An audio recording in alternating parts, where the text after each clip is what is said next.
pain. I choose the joy of God instead of pain.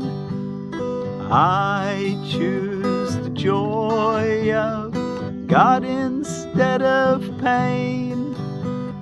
I choose the joy of God instead of pain. Well, hello. Thank you all so much for joining me. I'm Willie from the Ozarks, and we're ready for Lesson 190 in A Course in Miracles Workbook for Students here on Sunday, July the 9th of 2023. Thank you so much for joining me. I choose the joy of God instead of pain, and we're reading from the original edition. Pain is a wrong perspective. When it is experienced in any form, it is a proof of self-deception. It is not a fact at all. There is no form it takes which will not disappear if seen aright, for pain proclaims God cruel. How could it be real in any form? It witnesses to God the Father's hatred of His Son, the sinfulness He sees in Him, and His insane desire for revenge and death. Can such projections be attested to? Can they be anything but wholly false? Pain is but witness to the Son's mistakes in what He thinks He is. It is a dream of fierce retaliation for a crime that He could not commit, that could not be committed. It is a dream of fierce retaliation for a crime that could not be committed, for attack on what is wholly unassailable. It is a nightmare of abandonment by an eternal love, which could not leave the Son whom He created out of love. Pain is a sign illusions reign in place of truth. It demonstrates God is denied, confused with fear, perceived as mad, and seen as traitor to Himself. If God is real, there is no pain. If pain is real, there is no God. For vengeance is not part of love, and fear, denying love and using pain to prove that God is dead, has shown that death is victor over life. The body is the Son of God. The body is the Son of God, corruptible in death. As mortal as the Father, He has slain. Peace to such foolishness. Peace to such foolishness. The time has come to laugh at such insane ideas. That pain is real. It's time to come to laugh at such insane ideas. There is no need to think of them as savage crimes or secret sins with weighty consequence. Who but a madman could conceive of them as cause of anything? Their witness, pain, is mad as they are, and no more to be feared than the insane illusions which it shields and tries to demonstrate must still be true. It is your thoughts alone that cause you pain. It is your thoughts alone that cause you pain. Remember, what we feel inside is what we see outside. And now He's given us this other idea here. It is your thoughts alone that cause you pain. Nothing external to your mind can hurt or injure you in any way. There is no cause beyond yourself that can reach down and bring oppression. No one but yourself affects you. There is nothing in the world which has the power to make you ill or sad or weak or frail. But it is you who have the power to dominate all things you see by merely recognizing what you are. As you perceive the harmlessness in them, they will accept your holy will as theirs. And what was seen as fearful now becomes a source of innocence and holiness. My holy brothers, says Jesus, our big brother, He's saying, my holy brothers, think of this a while. The world you see does nothing. The world you see does nothing. It has no effects at all. It merely represents your thoughts. Wow, the world you see merely represents your thoughts. And it will change entirely as you elect to change your mind and choose the joy of God as what you really want. So that inner feeling, that inner world of thought, we want to see the joy of God. And he says the whole outer world will change. We'll begin to see a joyful world outside of ourselves. If we see the world, we need to dream a dream of a forgiven world, is the way he says it. Let's dream together a dream of a forgiven world. Yourself is radiant in the holy joy. Yourself is radiant in this holy joy. Let's back up. My holy brothers, think of this a while. The world you see does nothing. The world you see does nothing. It has no effects at all. It merely represents your thoughts. And it will change entirely as you elect to change your mind and choose the joy of God as what you really want. Yourself is radiant in the holy joy. Yourself is radiant in this holy joy. Unchanged, unchanging, and unchangeable, forever and forever. You're already joyful inside if you look deep enough at your true self. And would you deny a little corner of your mind its own inheritance and keep it as a hospital for pain? A sickly place where living things must come at last to die? The world may seem to cause you pain, and yet the world as causeless has no power to cause. As an effect, it cannot make effects. The world is an effect of what? Of your inner vision, of what you feel, of what you want. You might think of the world as that we're going through a lucid dream, and that you can kind of change the way your dream is happening because you can change your thoughts about it, your feelings about it. We can begin to say, I choose the joy of God instead of pain. The world may seem to cause you pain, and yet the world as causeless has no power to cause. As an effect, it cannot make effects. As an illusion, it is what you will.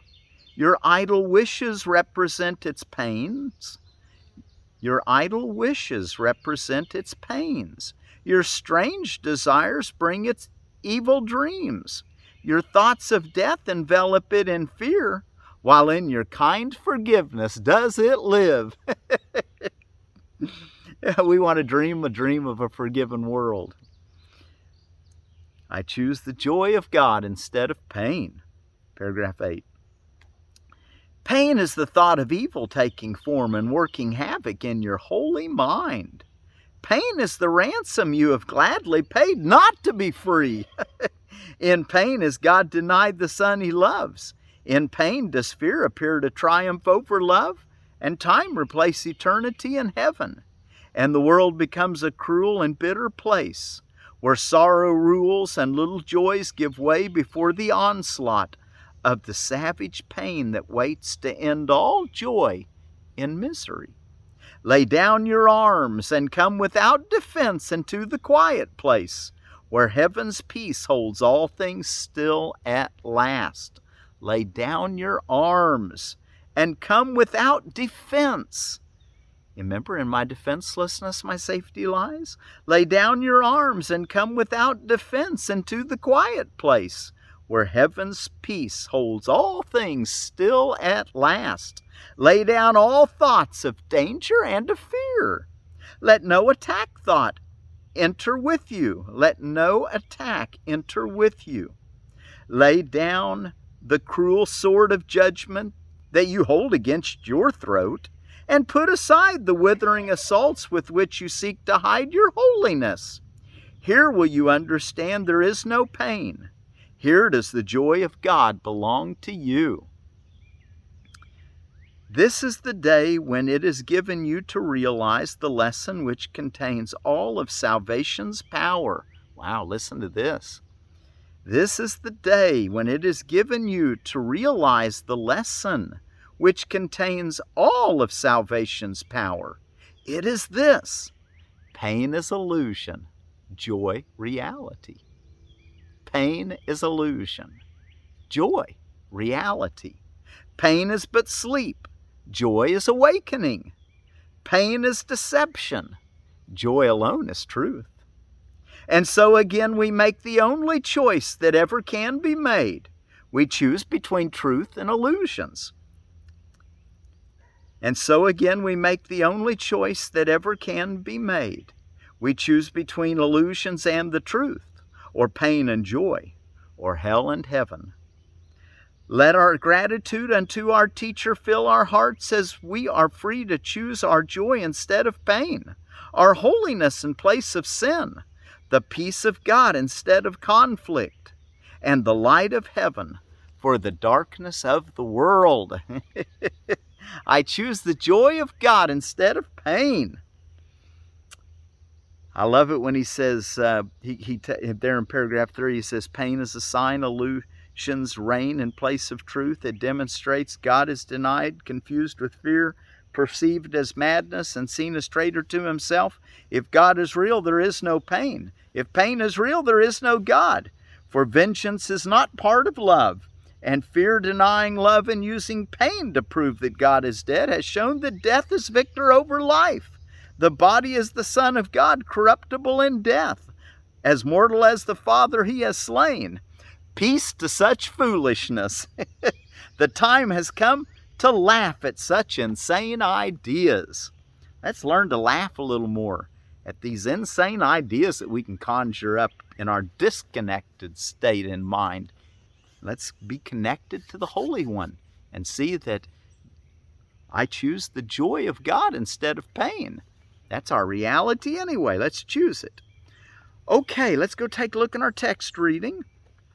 And we're ready for, we're in chapter 19, Beyond the Body, section 5, the obstacles to peace, and the third obstacle, the attraction of death, which is C. And before we read that, what on earth is going on today? It's Barn Day, Call of the Horizon Day. Do you ever get that call of the horizon? Just got to go see what's a little further up the creek, a little further away. Fashion Day, Martyrdom of the Bab Day, which is Baha'i. I thought we had one of those about a month ago. National Don't Put All Your Eggs in One Omelet or Basket Day. National No Bra Day. National Sugar Cookie Day. And I found all those on, what was it? That was holidaysandobservances.com. Okay, and let's talk about an onion and some Swiss chard, which I'm sitting right beside my Swiss chard, still looking really good, though my kale has, let me see if I can grab a little bit for you. It looks good right here, but look how this is those white worms I told you, those white butterflies that are so pretty. Look what they do with their caterpillars, though. They can just chomp these things down. It happened all in like 2 days.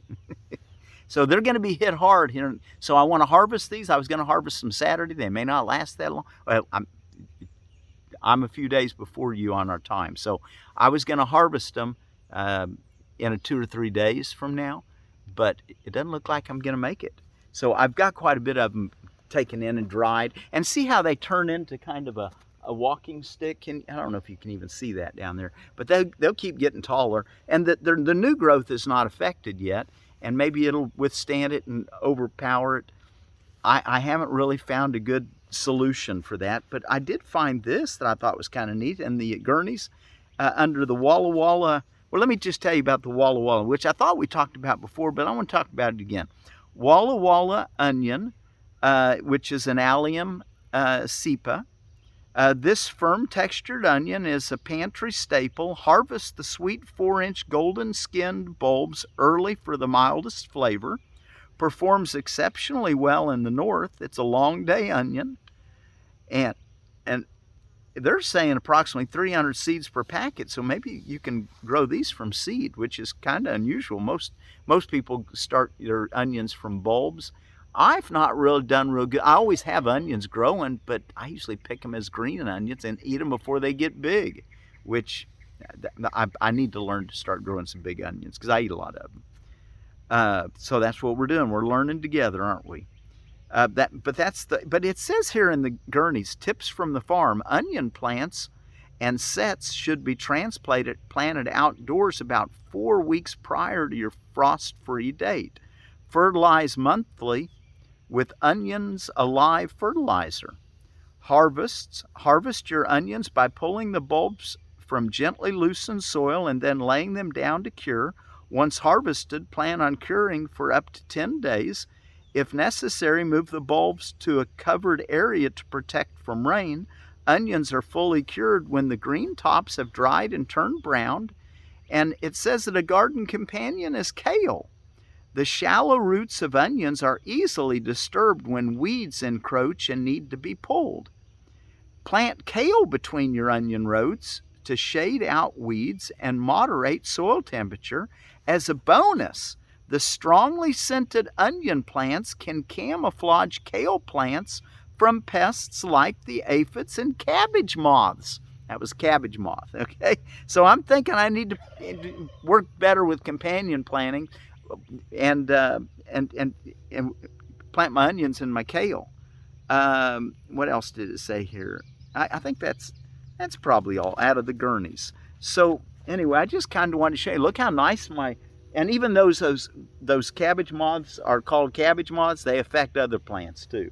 They'll hit tomatoes, and they've started to do a little bit on this. Let me see if I can pick one that's got some Here's one that's got a little bit chewed on it, which was probably, let me pick it. It's still edible, but look, it doesn't look as nice. Look at that. See how the little, but so I'm going to have to see what I can do or do a lot of canning. Okay, let's go. Let's continue on. Oh, and I wanted to tell you one more. Heaven Awaits NDE, where Jen and Lee's are the host, and this is a 16-minute, 9-second video. It's titled, "She Spent 5 Years in Heaven After Being Clinically Dead for 14 Minutes." And it's a story by Dr. Linda Kramer. And look, I was looking for those cabbage moths, and I don't know if I can even show you this, but I expect this is probably one. Let me put it in my hand. They're little things. Can you see that? I don't know if you can even see that. I am pretty sure that's what's chomping down on those. So, yep, I probably should have probably smashed it. Same to the next world. Incarnate higher. The third obstacle, the attraction of death. And I'll put a link to that near-death video in the description below. To you and whose special relationship the Holy Spirit entered, it is given to release and be released from the dedication to death. For it was offered you and you accepted. Yet you must learn still more about this strange devotion, for it contains the third of the obstacles which peace must flow across. No one can die unless he chooses death. No one can die unless he chooses death. What seems to be the fear of death is really its attraction. Guilt, too, is feared and fearful, yet it could have no hold at all except on those who are attracted to it and seek it out. And so it is with death. Made by the ego, its dark shadow falls across all living things, because the ego is the enemy of life. And that word enemy is in quotes because there's really no enemy of life. Paragraph 78, only in illusions. Paragraph 78, and yet a shadow cannot kill. What is a shadow to the living? They but walk past and it is gone. But what of those whose dedication is not to live? The black-draped sinners, the ego's mournful chorus, plodding so heavily away from life, dragging their chains, and marching in the slow procession which honors their grim master, Lord of Death. Touch any one of them with the gentle hands of forgiveness, and watch the chains fall away along with yours. See him throw aside the black robe he was wearing to his funeral, and hear him laugh at death. the sentence sin would lay upon him he can escape through your forgiveness. This is not arrogance. It is the will of God. What is impossible to you who chose his will as yours? What is death to you? Your dedication is not to death nor to its master. When you accept the Holy Spirit's purpose in place of the ego's, you renounce death, exchanging it for life. We know that an idea leaves not its source, and death is the result of the thoughts we call the ego, as surely as life is the result of the thought of God. So remember that inner vision. Let's dream of a forgiven world. Let's choose the joy of God instead of pain. Because he says, and death is the result of the thought we call the ego, as surely as life is the result of the thought of God. And let's go take a look at this next few, maybe about 3 more paragraphs, 3 or 4. The Incorruptible Body, paragraph 80. From the ego came sin and guilt and death in opposition to life and innocence and to the will of God himself. Where can such opposition lie but in the sick minds of the insane, dedicated to madness and set against the peace of heaven? One thing is sure, God, who created neither sin nor death, wills not that you be bound by them. One thing is sure, God, who created neither sin nor death, wills not you be bound by sin or death. He knows of neither sin nor its results. The shrouded figures in the funeral procession march not in honor of their Creator, whose will it is they live. They are not following it, they are opposing it. 81. And what is the black draped body who would bear And what is the black draped body they would bury? A body which they dedicated to death, a symbol of correction, a sacrifice to sin, offered to sin to feed upon and keep itself alive, a thing condemned, damned by its maker, and lamented by every mourner who looks upon it as himself. You who believe you have condemned the Son of God to this are arrogant. But you who would release him are but honoring the will of his Creator. The arrogance of sin, the pride of guilt, the sepulcher of separation, all are part of your unrecognized dedication to death. The glitter of guilt you laid upon the body would kill it. For what the ego loves, it kills for its obedience. But what obeys it not, it cannot kill. 82. You have another dedication which would keep the body incorruptible and perfect as long as it is useful for your holy purpose. The body no more dies than it can feel. It does nothing. Of itself it is neither corruptible nor incorruptible. It is nothing. It is the result of a tiny mad idea of corruption, which can be corrected. Isn't that beautiful? The body is simply a mad idea of the idea of corruption, which can be corrected. For God has answered this insane idea with his own, an answer which left him not, and therefore brings the Creator to the awareness of every mind which heard his answer and accepted it. And let's read paragraph 83, and we'll close on that for today. You who are dedicated to the incorruptible have been given, through your acceptance, the power to release from corruption. What better way to teach the first and fundamental principle in A Course on Miracles than by showing you the one which seems to be the hardest can be accomplished first? Now let's look at that again. You who are dedicated to the incorruptible have been given, through your acceptance, the power to release from corruption. What better way to teach the first and fundamental principle in A Course in Miracles than by showing you the one which seems to be hardest can be accomplished first? And what was the first principle in miracles? That there are not, how does it say it? There's no order of magnitude in miracles. Do we need to go back and look at that so I say it right? Let me go back to the very first page of our book. There is no order of difficulty among miracles. One is not harder or bigger than another. They are all the same. All expressions of love are maximal. Okay, well, with that in mind, let's read it again.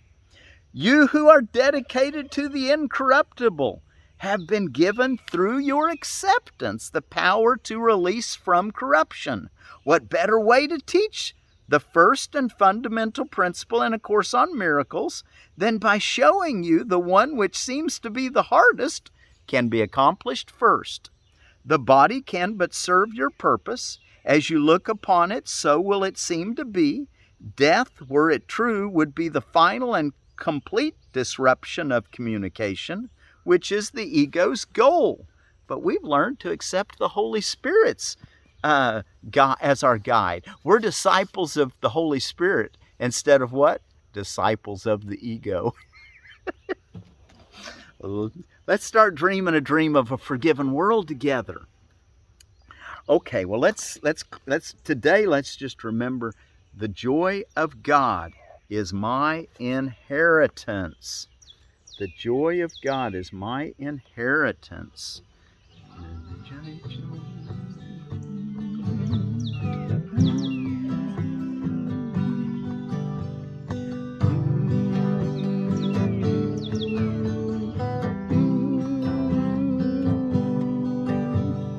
I choose the joy of God instead of pain.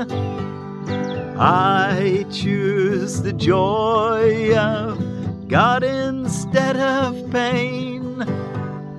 I choose the joy of God instead of pain.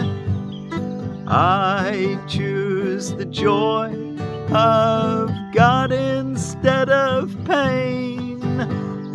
I choose the joy of God instead of pain.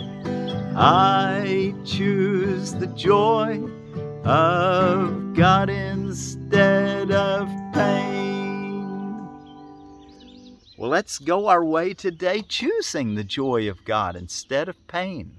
See the innocence within and then see it all around you. Dream the dream of a forgiven world, a dream where there is no pain, which becomes the real world. We start by dreaming a dream of a forgiven world, and it eventually turns into the real world. The kingdom of heaven is in our midst. It's here now. I choose the joy of God instead of pain.